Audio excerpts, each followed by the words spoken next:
and his voice was smooth, a beautiful tenor. Arguments and difficulties over the years, the kind that all relationships have in their own specific ways, really only deepened our bond. We knew that we belonged together, and the fact that we'd found each other was the luckiest thing. Before Jerry, I wasn't someone who knew much about love. I was raised in Beverly Hills, the daughter of screenwriters. My parents were a team. They wrote films you might see now on Turner Classic Movies. Desk Set with Katharine Hepburn and Spencer Tracy. Daddy Longlegs with Fred Astaire and Leslie Caron. No Business Like Show Business, in which Marilyn Monroe sang, "We're having a heat wave." I'd been raised with expectations. All 4 sisters were expected to be writers. But my mother was cold to me and a drinker. She died in her 50s of cirrhosis. My dad was more loving but troubled and needy, a manic depressive as well as a drinker. Jerry was completely on my side. I'd never experienced that. I hadn't believed it was possible. He truly loved me and nurtured my talent. He guided me as I tried to master variations of the impossible.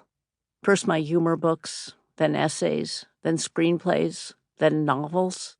I could never have found my way without him. Writers are writers first, before anything else. It's a calling. Jerry and I both knew that and honored that in each other. I was wildly attracted to him and loved talking to him. He had a phenomenal understanding of human nature. He observed things I didn't, and I observed things he didn't, and talking with him about what people did and why was endlessly interesting. Now he wasn't going to be here, to love me or to talk to me, to have conversations with me about everything. Stuff. What was on his mind, what happened on the street, why something made him or me happy or drove one of us crazy. He wouldn't be here to hang out musing about nothing while eating chocolate chip cake, to discuss all my writing problems, or all of his, what a character should do, what another might be feeling, where to go from here. Jerry knew drama, could write it and teach it. He taught me. He was raised in the Bronx in a big extended shtetl Jewish world full of aunts, uncles, cousins, and vulgarity. Lively, yet full of phenomenal ignorance. Jerry had musical gifts. At a very young age, he could play any tune by ear on the piano. He can play, why give him lessons, his parents said. His grandparents made gin in the bathtub. His father sold costume jewelry. The little money they had, they gambled. His dad broke Jerry's piggy bank and stole his pennies. There were very few books in their apartment. It was a great world to write about, and Jerry did, but there was no one at home to nourish a writer's dreams. Jerry was eccentric. We took tap dancing lessons, loved theater, agreed on most things, liked to go to foreign places and do nothing much more than walk around and sit in cafes. Confiding in him was always comforting. He was my true home, my first safe place. At some point in September, Jerry was less able to walk around the corner, too dizzy to do the simple things like put Honey's bowl of water on the floor.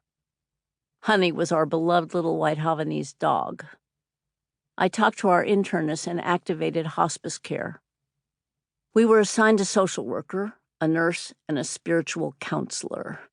The only worship in our house was writing. But given that Jerry was dying and I was losing my soulmate of 37 years, maybe one of us might want some spiritual help. My recall is cloudy because I was anxious all the time. But I believe that, at the first intake session for home hospice care, I was told that if Jerry fell, and he already had once, I should call 911. But when the EMTs arrived, I could show them the DNR and healthcare proxy.